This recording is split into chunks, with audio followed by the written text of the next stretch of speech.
That's the latest development, as you said. Of course, there was a big question when he handed himself over to the Ecuadorian embassy last night seeking asylum over what exactly that did mean for the bail conditions. And we know that the Metropolitan Police have said that those actions have breached some of the bail conditions. Of course, bail was set for Julian Assange at £200,000.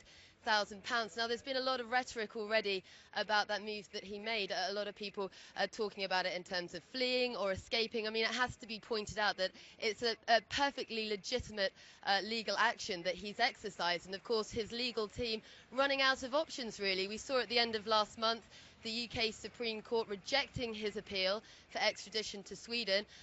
Once again, we have to point out that he's never actually been charged. He's just wanted in Sweden at the moment for questioning over sexual assault allegations. But of course, the real concern was not only the very strict pre-trial detention rules in Sweden, but also that if he were extradited there, and that was going to happen fairly soon, that it would be much easier for him to be extradited to the US, and that was always a major concern for both Julian Assange and his legal team. Well, at the moment, the Ecuadorian embassy have said that they're evaluating that request, so we have to wait and see exactly what their decision will be.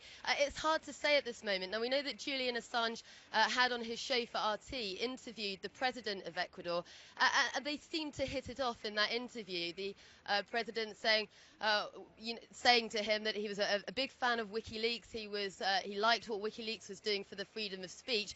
Now, what's interesting is that whilst Ecuador are assessing this request for asylum, they have said that they're going to take into account, of course, respect for international law, but they also said that they were going to take into account the policy of Ecuador in defending human rights. Now, there's been a lot of criticism here already about Ecuador's human rights record, but that is an interesting point because, of course, huge criticism from Assange's supporters that the UK legal system had very much let him down. And, of course, the UK propagating itself as a defender of human rights, and certainly his supporters don't feel that's the case. So possibly we're going to see more luck for Assange with his bid for asylum to Ecuador. But, I mean, it's certainly by no means certain, and the stakes remain extremely high here.